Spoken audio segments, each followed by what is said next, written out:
అందరికీ నమస్కారం. మా ఛానల్కి తిరిగి స్వాగతం. ఈ వీడియోలో మేము ఈపీఎఫ్, ఈఎస్ఐసి మరియు ఈపీఎస్ 95 పెన్షనర్లందరికీ ముఖ్యమైన అప్డేట్ను షేర్ చేస్తాము. టాపిక్కి వెళ్లే ముందు మీ అందరినీ మా ఛానల్కి సబ్స్క్రైబ్ చేసి మాకు సపోర్ట్ చేయవలసిందిగా అభ్యర్థిస్తున్నాము. సిబిటి సమావేశం రీషెడ్యూల్ చేయబడింది. ఉద్యోగుల ప్రావిడెంట్ ఫండ్ ఆర్గనైజేషన్ ఈపీఎఫ్ఓ వారి సమావేశ షెడ్యూల్లో గణనీయమైన మార్పు చేసింది. ప్రారంభంలో సెంట్రల్ బోర్డ్ ఆఫ్ ట్రస్టీస్ సమావేశాన్ని నవంబర్ 23, 2024న ఏర్పాటు చేశారు. అయితే ఈ కీలక సమావేశాన్ని మళ్లీ షెడ్యూల్ చేస్తూ కొత్త సర్క్యులర్ జారీ చేయబడింది. నవంబర్ 30, 2024న 236వ సిబిటి సమావేశం న్యూఢిల్లీలోని ఈపీఎఫ్ఓ ప్రధాన కార్యాలయంలో నిర్వహించబడుతుంది. సిబిటి సమావేశాల ప్రాముఖ్యత.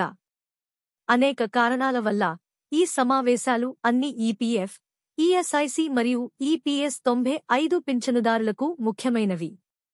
ఈపీఎఫ్ఓ నిబంధనలలో మార్పులపై వారు నిర్ణయం తీసుకుంటారు. వారు ఈఎస్ఐసి నిబంధనలకు సవరణలను చర్చిస్తారు.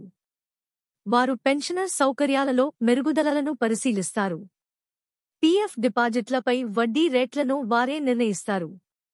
సమావేశం నుండి మనం ఏమీ ఆశించవచ్చు, మేము ఫలితాలను అంచనా వేయలేము, అయితే కొన్ని సంభావ్య అంశాలు పరిష్కరించబడవచ్చు. ఈపీఎస్ 95 పెన్షనర్ల కోసం చాలామంది ఈపీఎస్ పెన్షనర్ల డిమాండ్కు అనుగుణంగా కనీస పెన్షన్ మొత్తాలలో 7,500కి పెంచడం గురించి చర్చించే అవకాశం ఉంది. మెడికల్ మరియు ఇతర వంటి పెండింగ్లో ఉన్న పెన్షనర్ల దీర్ఘకాలిక డిమాండ్లను పరిష్కరించడం. ఉద్యోగి ఈపీఎఫ్ సభ్యుల కోసం ఈపీఎఫ్ సహకారం వేతన పరిమితిని 15,000 రూపాయలు నుండి 21,000 రూపాయలు నుంచి 25,000 రూపాయలు వరకు పెంచవచ్చు మరియు వారు ఉద్యోగి ఈపీఎఫ్ సభ్యులకు ప్రయోజనం కలిగించే అవకాశాలను తనిఖీ చేస్తారు. ఈ పరిణామాలపై మీ ఆలోచనలు ఏమిటి? ఇంత సుదీర్ఘ పోరాటం తర్వాత ఈపీఎస్ 95 లబ్ధిదారులకు పెన్షన్ పెరుగుతుందని భావిస్తున్నారా? మీకు ఈ సమాచారం సహాయకరంగా అనిపిస్తే మా ఛానల్ని లైక్ చేయడం, షేర్ చేయడం మరియు సబ్స్క్రైబ్ చేయడం మర్చిపోవద్దు. తద్వారా మీరు ఇలాంటి మరిన్ని అప్డేట్లను పొందుతారు. దిగువ వ్యాఖ్యలలో మీ ఆలోచనలను వ్రాయండి.